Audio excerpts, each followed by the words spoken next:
అసలు ఒక మాటలు చెప్పాలంటే ఆ కాంగ్రెస్ అభయహస్తం అనే మేనిఫెస్టో ఏదైతే ఉందో అది ఈ శతాబ్దపు అతిపెద్ద మోసం. అది ఈ శతాబ్దంలోనే అతిపెద్ద మోసం ఏదైనా ఉందంటే కాంగ్రెస్ అభయహస్తం అనే మేనిఫెస్టో. ఒక్క వర్గం కాదు, అందరినీ మోసం చేసింది. ఖార్గే సాబ్ వచ్చి చేవెళ్ళలో చెప్పిండు 10 లక్షలు వాళ్ళు ఇస్తే 12 లక్షలు మేము ఇస్తాం, దళితులకు 18% వాటా ఇస్తాం ప్రభుత్వ కాంట్రాక్టులలో. ఇచ్చిర్రా? పెంచుతామన్నారు, పెన్షన్లు పెంచినరా? ఇంకెన్ని చెప్పినారు? ఒకటి కాదు, ఇన్నునే ఎంతో ఇంత పెద్ద లిస్ట్ ఉందా? నేను ఫస్ట్ మహేష్ని కోరేది ఏంటంటే ఫస్ట్ మనోళ్ళకి నేర్పిను అలా మేనిఫెస్టోలా ఎస్సీ ఎస్టీ డిక్లరేషన్లా దళితులకు ఇచ్చిన మాటలు ఏంది? ఉత్త దళిత బందే కాదు, ఎంత లంగలంటే ఏది పడుతుందో చెప్పుకుంటా మీరు నోటికి ఎంత వస్తా అంత. శ్రీధర్ బాబు అంటే ఆయన రాసిండు మేనిఫెస్టో, చైర్మన్ ఆయన. దాన్ని నేను అసెంబ్లీలో ఆయన లేచినప్పుడల్లా అడుగుతా, ఏమైనా నువ్వేగా చైర్మన్, నువ్వు ఇలా బాగా నడుపుతున్నావు? ఇస్తామండి అంటాడు. ఇస్తామండి అంటే నువ్వే చెప్పినావు కదా 100 రోజులు ఇస్తా అని.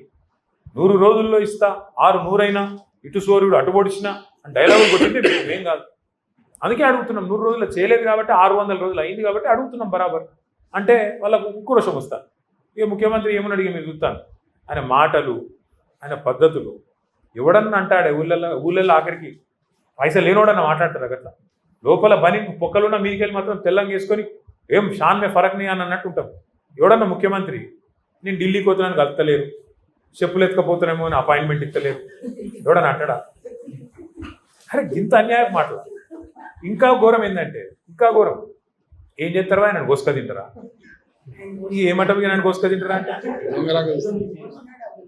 కోసుక గుర్రెనా మేకనా లేకపోతే వాడు చికెనా? కోసుక తింటారా నన్ను?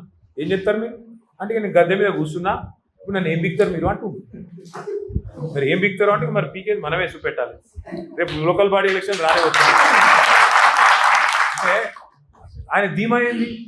ఇప్పుడు డాక్టర్ అంబేద్కర్ గారు మన రాజ్యాంగ నిర్మాత, భారతరత్న, పాపం పెద్ద మనిషి అన్ని ఆలోచన చేసిండు, అద్భుతమైన రాజ్యాంగం రాసిండు.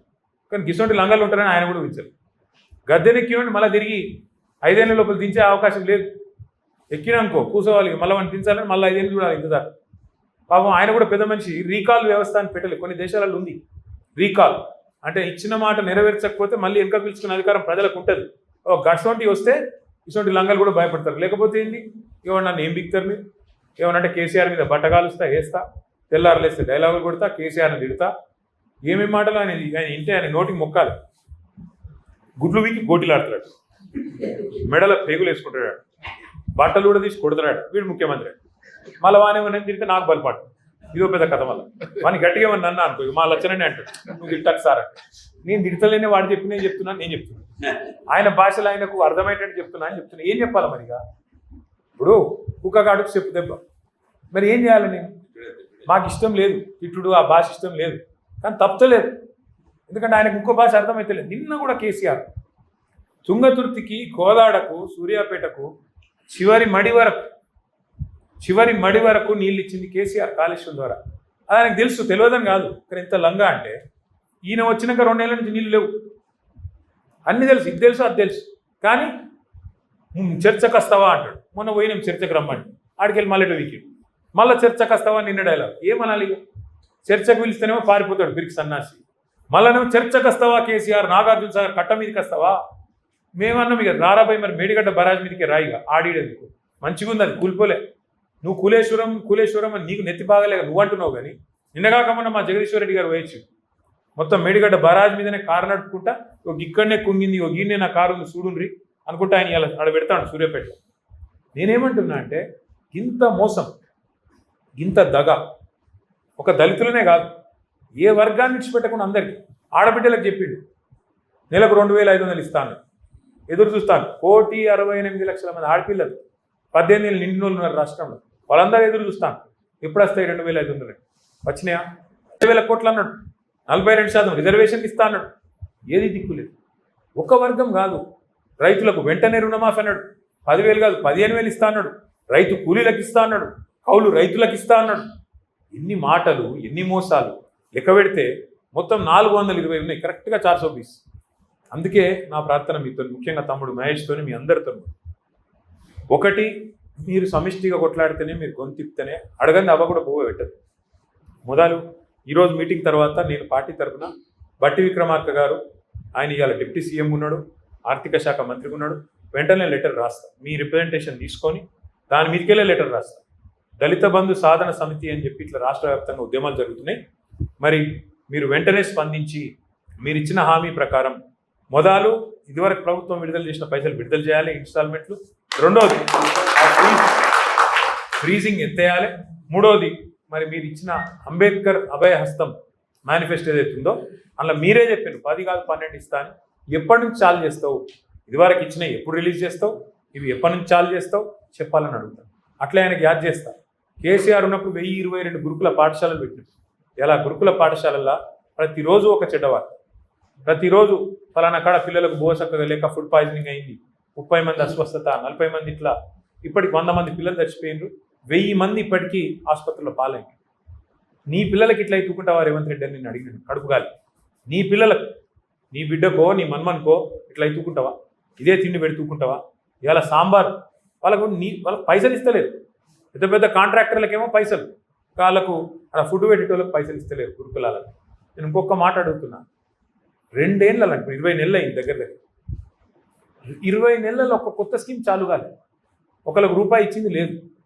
ఒక్కటి ఫ్రీ బస్సు తప్ప ఇంకోటి ఏమైనా ఉందా? ఏది లేదు. మరి ఆడబోతున్నాయి పైసలు. పిల్లలకు భోజనం పెట్టలేని దుస్థితులు ఉందా ప్రభుత్వం? ఒక్క గ్యారెంటీ అమలు చేయకపోతివి, రైతు బంధు పెంచకపోతివి, 2 సార్లు ఎగ్గొడితివి, దళిత బంధు పెంచకపోతివి, ఉన్న పైసలే ఇవ్వకపోతివి, ఆడబోతున్నాయి పైసలు. మరి ప్రభుత్వం యొక్క డబ్బులు, ప్రజల యొక్క సంపద ఎక్కడ పోతుంది? ఎవల జేబులకు పోతుంది? ఢిల్లీలో రాహుల్ గాంధీకి పోతుందా? కాంట్రాక్టర్లకు పోతుందా? మరి ఏడబోతున్నది చెప్పాల్సిన బాధ్యత ప్రభుత్వానికి లేదా? అందుకే మేము కొట్లాడుతుంటే మా మీద కేసు, ఈ కేసు నువ్వుదామా, ఆ కేసులో నువ్వుదామా, ఏం బీక్తావు? ఎక్కువ ఓ కేసు పెడతావు, 4 రోజులు జైలుకి పంపుతావు, నీ కక్ష తీసుకుంటావు, అంతే కదా. అంతకంటే ఎక్కువ చేసేది ఏముంటుంది మమ్మల్ని? కానీ ఒకటి మాత్రం పక్కా, ఆయన కేసులు పెట్టినా, జైళ్ళకు పంపినా, ఆయన ఇంకో 10 కేసులు ఇంకా పెట్టినా మేము మాత్రం ఊకోము. ఖచ్చితంగా కేసీఆర్ గారి నాయకత్వంలో అందరం సమిష్టిగా మీకోసం, రాష్ట్రంలోని ప్రతి ఒక్కరి కోసం కొట్లాడుతూనే ఉంటాం. కాకపోతే మీ మద్దతు మాకు కావాలి. మీరు ఇప్పటికే 16 జిల్లాలకు పోయినామన్నారు, సంతోషం. మిగతా 14-15 జిల్లాలు కూడా మీరు పోవాలి. తప్పకుండా అందరం కలిసికట్టుగా ముంగడికి పోవాల్సిందే. తప్పకుండా 100% మీకు అండగా నిలబడుతుంది. ఈశ్వరన్న చెప్పిండు మరి 16 జిల్లాలో మరి ఇప్పుడు తమ్ముడు ఇచ్చినాడు, ఏమేమి పోరాటాలు చేసిండ్రు, ఎక్కడెక్కడ చేసిండ్రు, బ్రహ్మాండంగా చేసిండ్రు. హుజూరాబాద్లో కూడా చక్కటి కార్యక్రమం చేసిండ్రు. మా సోదరుడు కౌశిక్ రెడ్డి గారు కూడా ఆ రోజు అరెస్ట్ అయ్యాడు, దెబ్బలు తిన్నాడు. ఆయన కూడా బాగా ఇబ్బంది పడ్డాడు ఆ రోజు, నాకు యాదుకుంది. మీరు ఇంకా రాష్ట్ర వ్యాప్తంగా మీరు ఇంకా కమిటీలు విస్తరించండి, మేము మీకు పూర్తిగా అండగుంటాం, పార్టీ అండగుంటుంది. మీ కార్యక్రమం ముందు ఈశ్వరన్ నాకు చెప్పండి, అన్న ఇంకో వారం రోజుల తర్వాత ఇక్కడ చేస్తున్నాం, మొత్తం పార్టీ మొత్తం మీకు అండగా వచ్చి నిలబడుతుంది. మీ కార్యక్రమం కేసీఆర్ గారు మా అందరికి కూడా చెప్తా ఉన్నాడు, ఏందా మీరు దళిత బంధు మర్చిపోయినరా, ఎందుకు మాట్లాడతలేరు మీరు అందరూ, ఏం పుట్టింది మీకు అని చెప్పి మాకు కూడా ఎప్పటికప్పుడు సార్ చెప్తూనే ఉన్నాడు. మేమందరం కూడా మీకు అండగా నిలబడతాం. ఉదాహరణకు కూడా మీరు మంత్రులే చేయాలని వారం రోజుల ముందే చెప్పుండ్రి, మొత్తం పుట్టమలతో సహా ప్రతి కార్యకర్త ప్రతి అని చెప్పి వాళ్ళు కూడా భయపడతారు. కానీ అల్టిమేట్గా మాత్రం నేను చెప్పేది ఒకటే, ఏ ప్రభుత్వం అయినా, ఏ మంత్రి అయినా, ఏ ముఖ్యమంత్రి అయినా, ఎంత గొప్పోడై ప్రపంచ చరిత్ర చూస్తే మంచి మోకా ఇప్పుడు మనకు దొరికింది. లోకల్ బాడీ ఎలక్షన్ ముంగట్నే ఉన్నది, సర్పంచ్, ఎంపీటీసీ, జెడ్పీటీసీ, అట్లే కౌన్సిలర్ ఎలక్షన్లు ముంగట్నే ఉన్నాయి. నా ప్రార్థన మీతోని దళిత జాతిని తప్పకుండా జాగృతం చేయాలి, చెప్పాలి.